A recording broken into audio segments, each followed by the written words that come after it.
What? What's up, guys? Today we're gonna be watching Pale Luna creepy stories and stuff. So let's get on with the video. Let's go! Pale Luna smiles wide. Hey, I'm Sapphire. Want to hear something scary?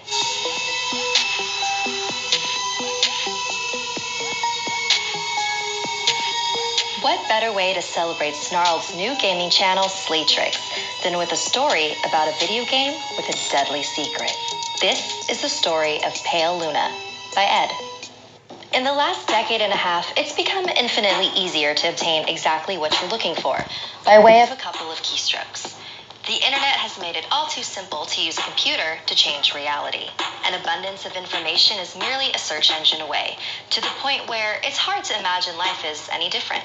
Yet, a generation ago, when the words streaming and torrent were meaningless, save for conversations about water, people met face-to-face to conduct software swap parties, trading games and applications on Sharpie-labeled 5 1/4-inch floppies.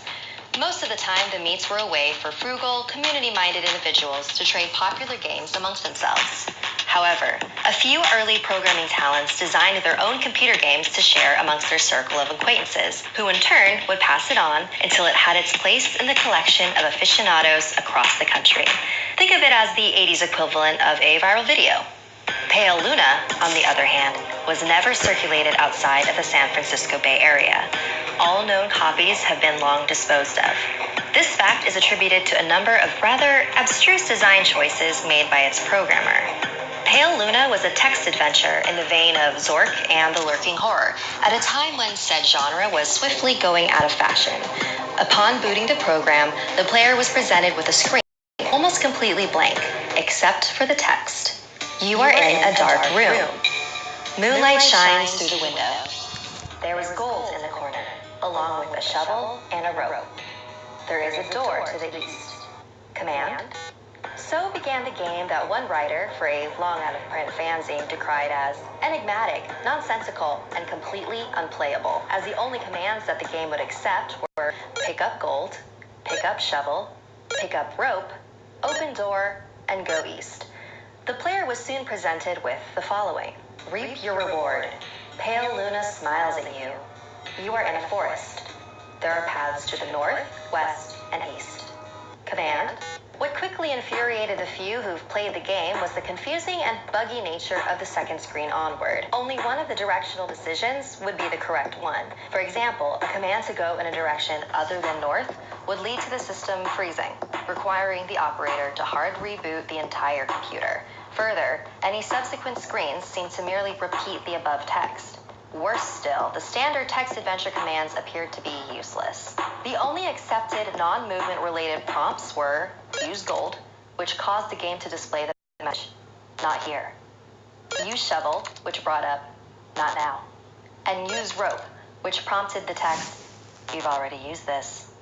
Most who played the game progressed a couple of screens into it before becoming fed up by having to constantly reboot and tossing the disc in disgust, writing off the experience as a shoddily programmed farce. However, one young man by the name of Michael Nevins decided to see if there was more to Pale Luna than what met the eye. 5 hours and 33 screens worth of trial and error and unplugged computer cords later, he finally managed to make the game display different text. The text in this new area read, Pale Luna smiles wide.